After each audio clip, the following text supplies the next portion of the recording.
get that going.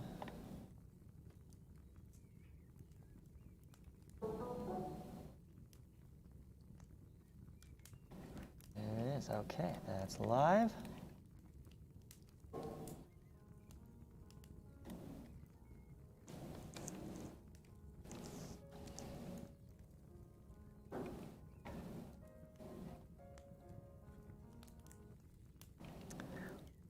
Okay, then 10:40. Let's get started. Good morning, everybody. And I do mean almost everybody. We got a double-sized group here today. Extra large and extra goodness. So let's do some extra awesome math for today. How's that for a deal? Okay. We're going to dive into the second problem-solving section. You read over the weekend now. We've got 3 more amazing problem-solving strategies. Whoops. Some of my favorites, some of the most powerful, honestly. So let me get the attendance mid here, and we'll get started with some examples there. All right. So here are our new strategies we are dealing with. The last one presented, and the first one I invite you to consider for today, is simplifying. Solve a simpler version of the problem. You will find lots of problems start out big and scary looking. That's why typically they are problems and not mere exercise. Right? They got a lot of stuff going on. But if you can simplify it, you can say, well, what if we had the same scenario but smaller? Right? Simplify, simplify without changing the actual process. This is what makes this difficult to use. You have to find a way that you can make the problem easier without actually changing the problem. Okay? And I think this goes great with the other 2 introduced in creating a table of lots of test cases and then finding a pattern among those cases. So you don't want to simplify things too far, because then you'll lose some of that nuance in the problem itself.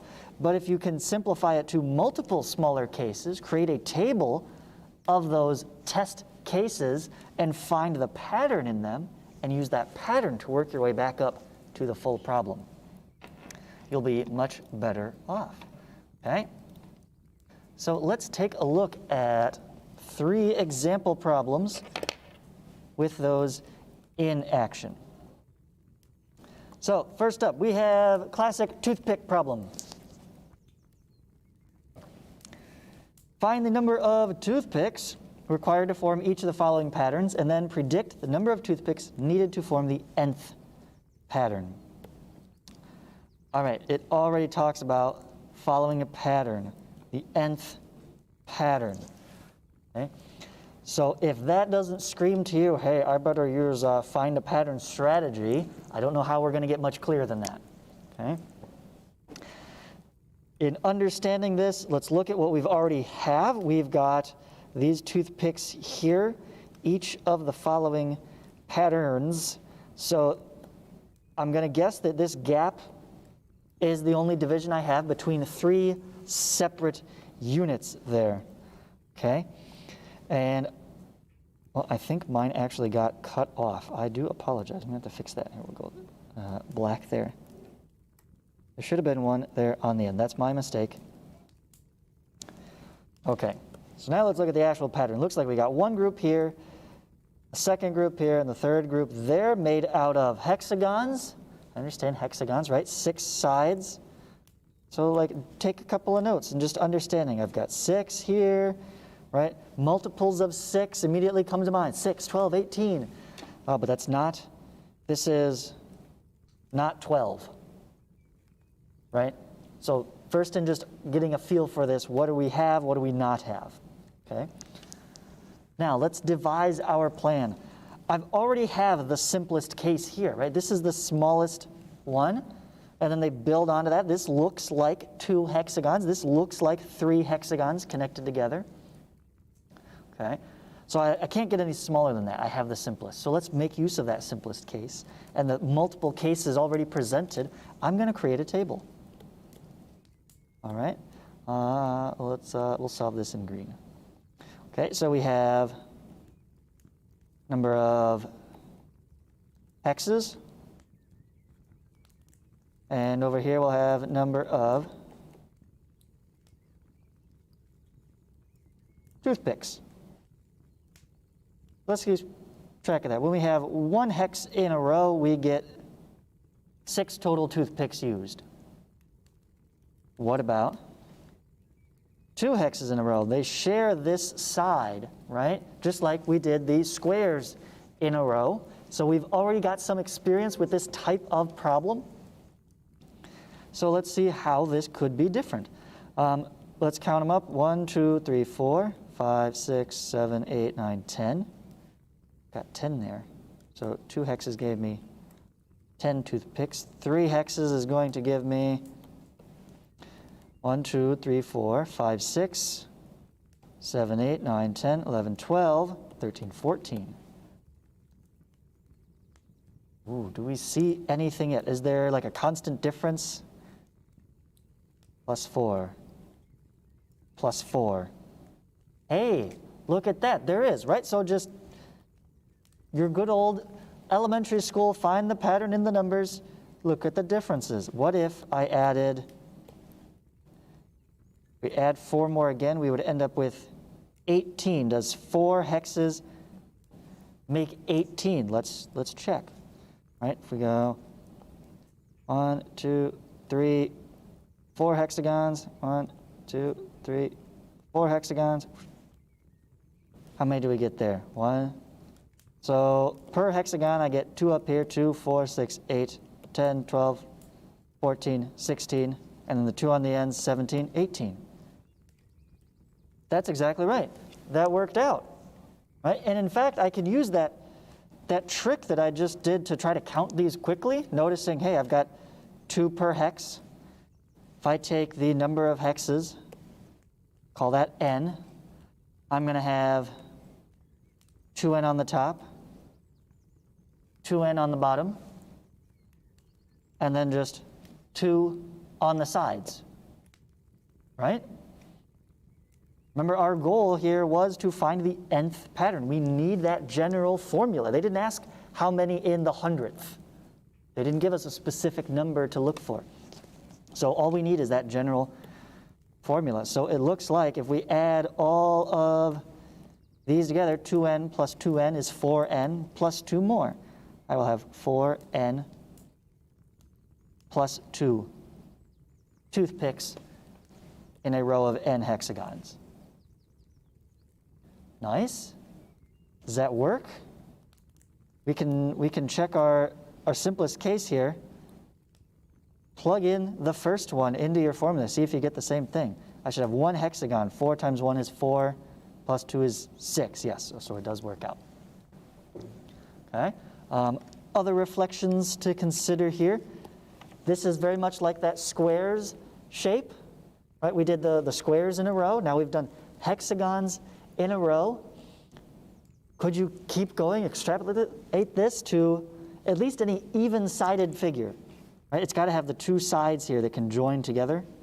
So in reflecting on this, you could go octagon. 1, 2, 3, 4, 5, 6, 7, 8. Oops. Right? I could stick 2 octagons together. I couldn't do pentagons very well. Right? Because they don't have those matching parallel sides. It would kind of like spiral around. You wouldn't get a straight row of them. So be on the lookout for that. What if you wanted to, tile your floor or something? Oops, meant to grab the eraser. What rows of different shaped tiles could you use? All right, any questions from you guys on solving this problem here? Toothpick hexagons?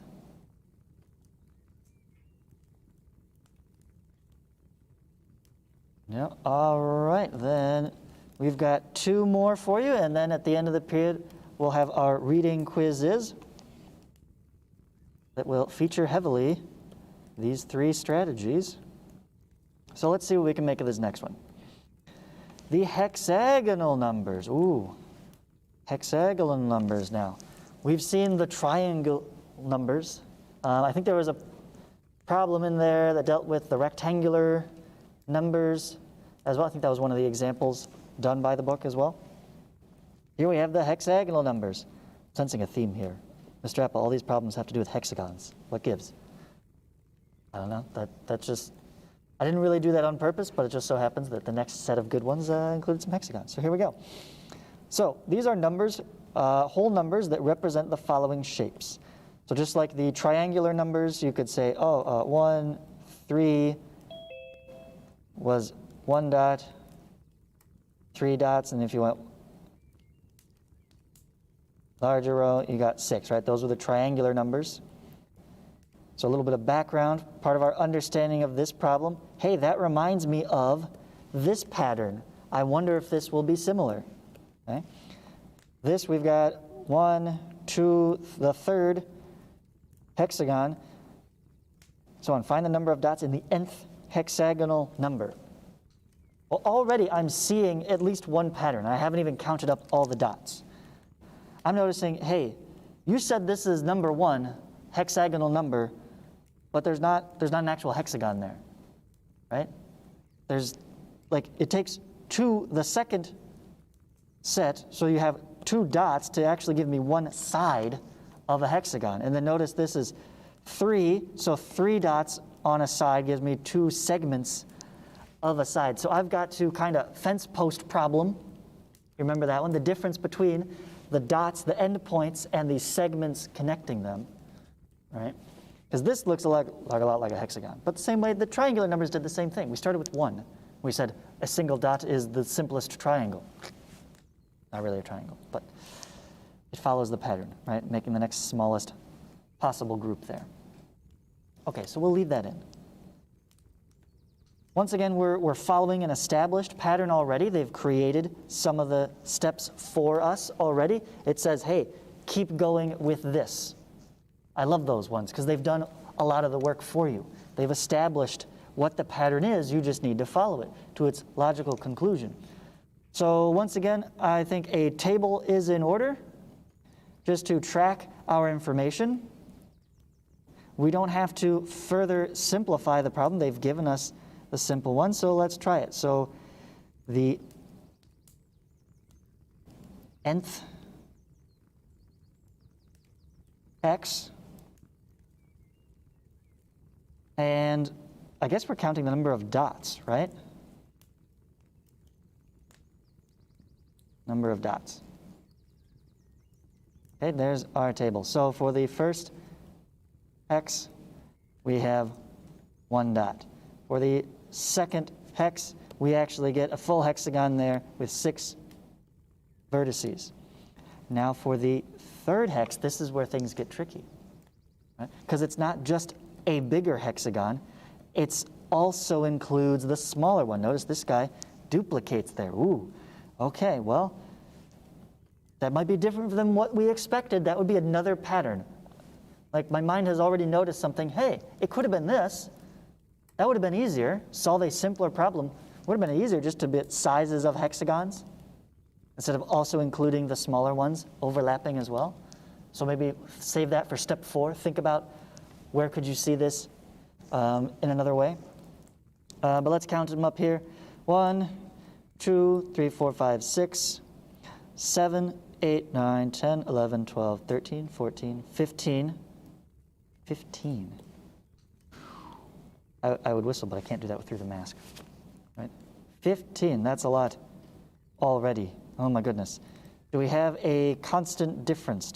Plus 5 plus not 5, that was plus 9.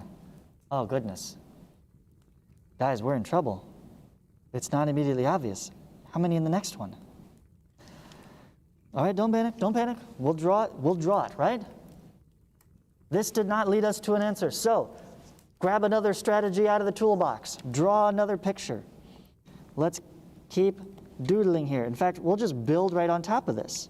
I know that the next stage, the stage 4, is going to include this, right? We take our hexagon and we wrap another hexagon around it. Another layer, like spiraling out like a giant cinnamon roll, right? Then we have to go one higher, right? And then we can turn. I think, let's make sure. Hang on, I need 1, 2, 3, 4 dots on the side. 1, 2, 3, 4. 1, 2, 3, 4. Okay. 2, 3, 4, and that's 1, 2, 3, 4, and that connects 1, 2, 3, 4. I think I did it, right? It's a little sloppy. It's kind of hard to gauge how does this line up with that. If it was a nice square grid, we could probably keep things in line and actually count rather easy. It's a hexagon. We're going to struggle with it a little bit. So that's why we find those other numbers inside there. Count, okay, every side has to have 4, because every side here had 3, right? It's the 4th stage hexagon. The side lengths are 4 dots. So how many did we add to it now? Right? I'm not going to recount all of them. I know in black there is already 15. So how many did we add to it? Count them up in blue. I added 1, 2, 3, 4, 5, 6, 7, 8, 9, 10, 11, 12, 13 total dots. So from this to the next one, plus 13 there. Okay, and that gives us a total of 28 now for the 4th one. Now do we have a pattern? How about second difference? From 5 to 9 is plus 4. From 9 to 13, plus 4. Hey, we got something there, right? There we go. Second difference is consistent. I bet we can use that now to predict, okay, should be plus 4 again. So the next row out would add 13 plus 4 is 17. Okay, so if I add 17 to 28, that would be 38 plus 7, 45, 46.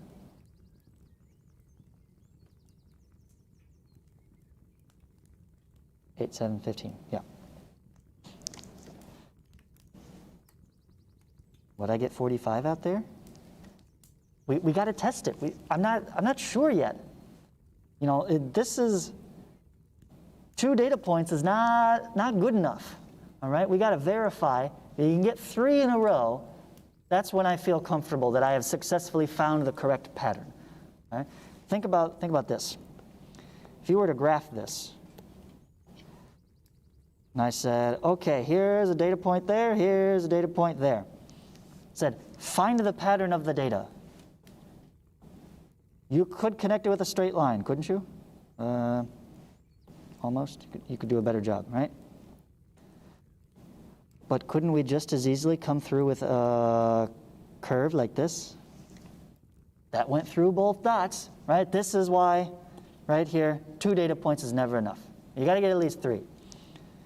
So we're sure that it goes up 4 every time. So we got to go one more layer. We got to draw yet again. Okay, so I go out here, add another dot, and I know this is going to be of 5 dots in length, right? So I'm going to save myself some actual drawing. I draw in the ones on the end, how many are left in the middle. If there's 5 per side, you take away the end points, that's 2. That leaves me with 3 in the middle here, right? I'm just trying to speed through this so I don't have to count my dots as I go. But I've got 1 plus 3 plus the end point, right? So I would have 5 in there. So 3, 6, 9, 12, 13, 14, 15, 16, 17. I added 17 dots. Is that what that's what I said. Add 17. So it's good. We've checked, we've verified, yes, this works fantastic. I have my pattern. Now how do I go from n to number of dots? What operation can I do with these numbers to get to those numbers? Well, that's going to be tricksy. It really is, okay? 2 to 6. How do you go from 2 to 6? 3 times 2? Yeah, but 3 times 3 is 9. 3 times 4 is 12. That's not big enough. It grows a lot faster. In fact, the fact that we got a second difference is a hint. We're going to have to multiply it again. Right? This is not going to be a linear relationship like this is. It's going to be actually more like this, a little quadratic here. So if 2 times 3 is 6, 3 times 3, well, no, it would be 3 times 5, right? 4 times 7. Ooh, I think I'm onto something here. Okay. Times 3, then 3 times 5, and then 4 times 7. So I found another pattern here. This works. So here's my original nth hexagon, and I need to represent these numbers. How do I generate those numbers out of nowhere? How can I represent this as the other? So 3 in terms of 2 is 1 more, right? Or 5 in terms of 3, well, that's 2 more. This is 3 more.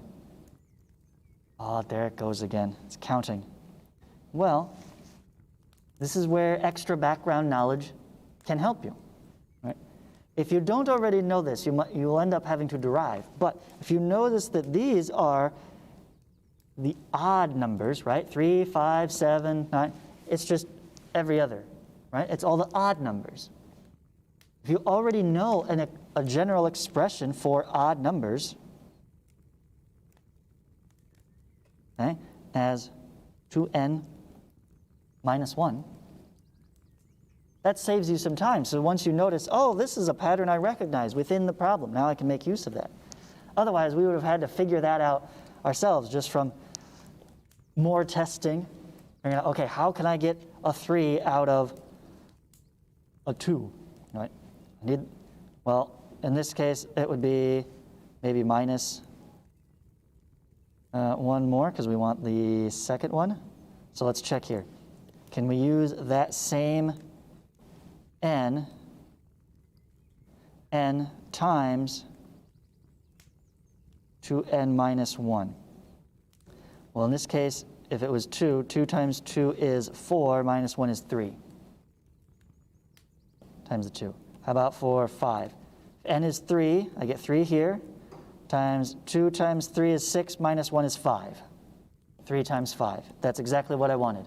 So this works perfectly as is.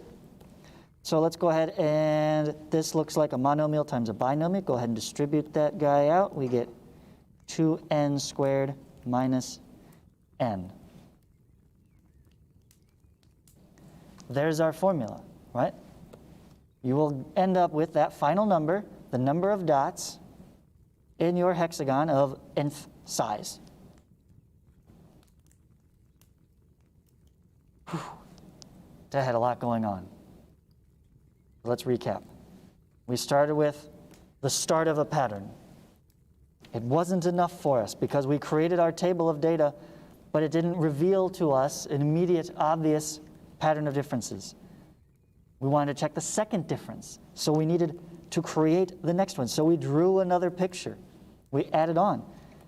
And we wanted to verify, hey, I'm making this conjecture. Could it be plus 4 second difference each time? Let's test. Draw another picture, right? Creating a guess and test type situation.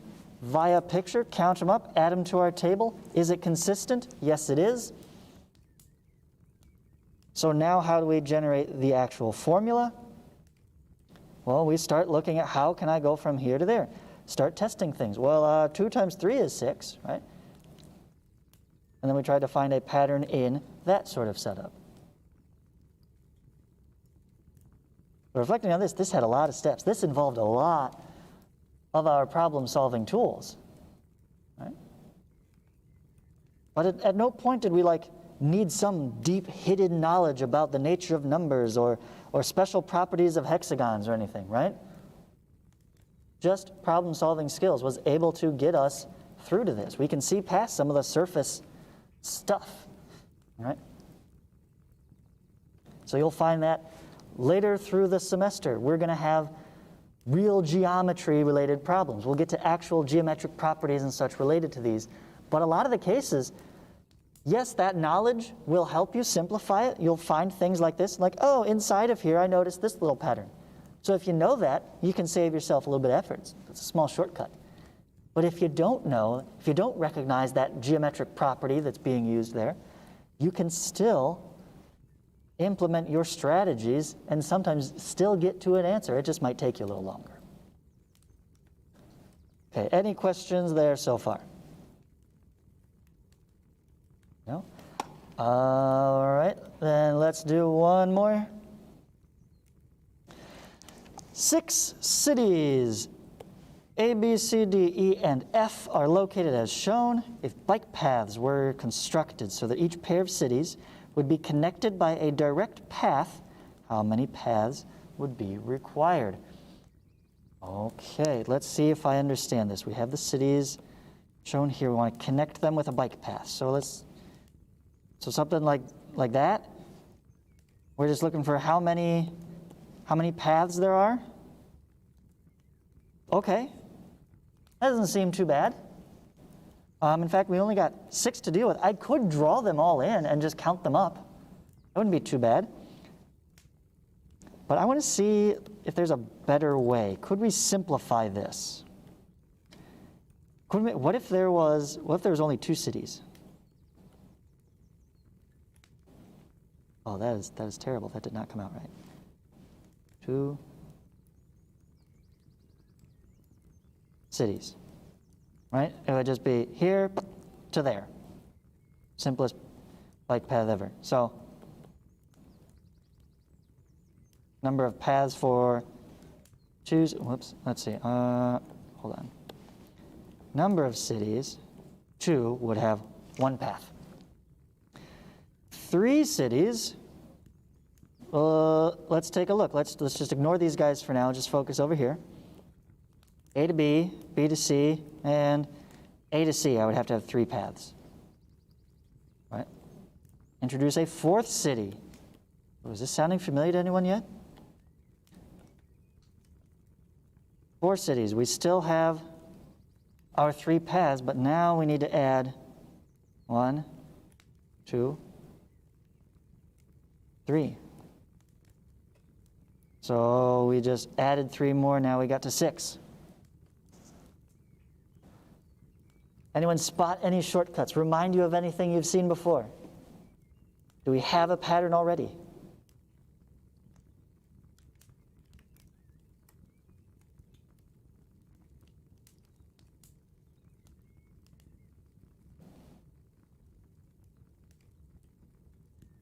Isn't it going up by 3? No, you don't see it? You remove some of the trappings. Focus more on the diagram. Right, the simplified diagram really reminds me of the handshaking problem from the book section, which also gave us this growing pattern of 1, 3, 6. Guess what? How did we get that? We added 3 more, right? Plus 2. Plus 3. Guess what we're going to add next? Plus 4. Right? So it's going to be 10. Since we're not looking for the general formula, right? Don't worry about that. How many paths for 6 cities? Let's just get to 6. So that would be 5. And so the next one would plus 5 give us 15 for 6 cities. Right? There's our answer.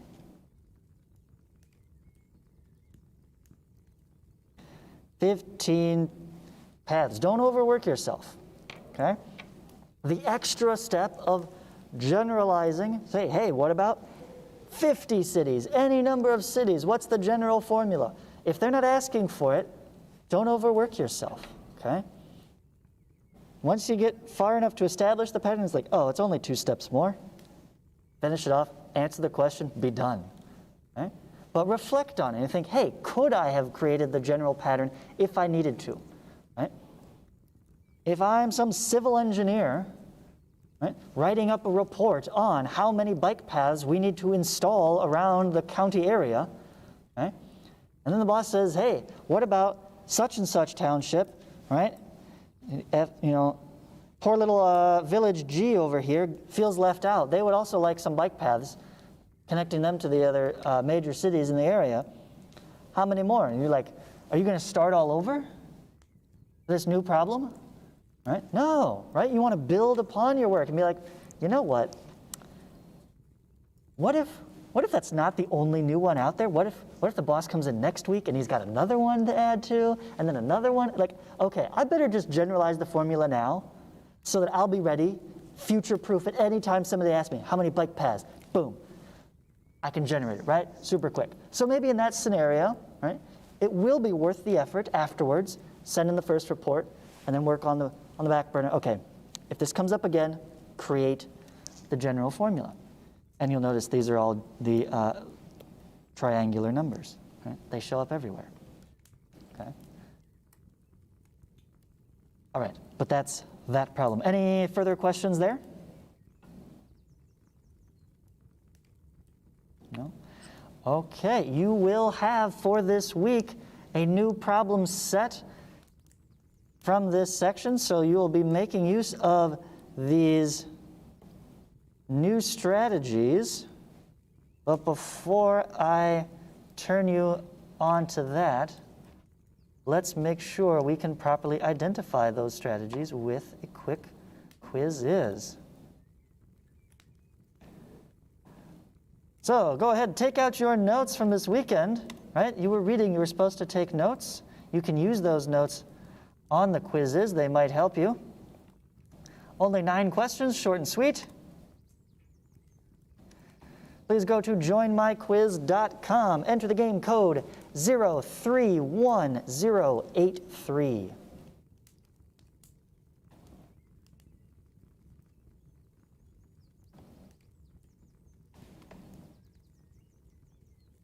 Once again, joinmyquiz.com, 031083.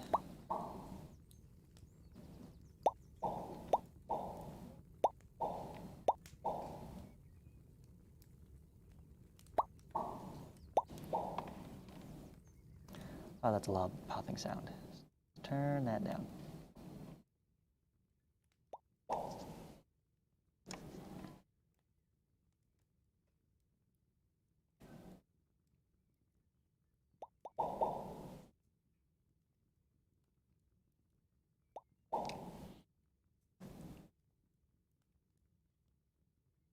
Got 12 in. I'll give you a few more seconds here.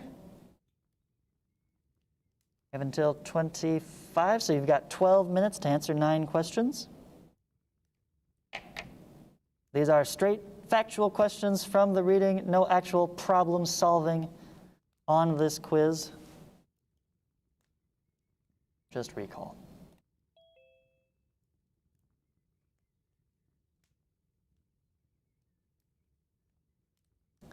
Any more before we start?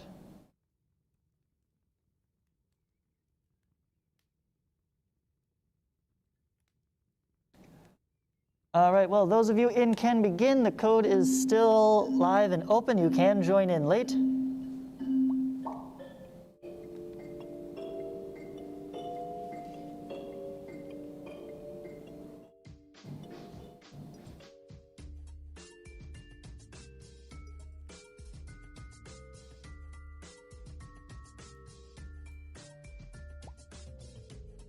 Still on the holiday theme. It's so funny.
All right, so reminder again, the problem set for this week, assigned today. We will work on it in class tomorrow, and then it'll be due on Friday. All right? So with that reminder out of the way, I'll let you continue the quizzes. I'll close the YouTube stream here.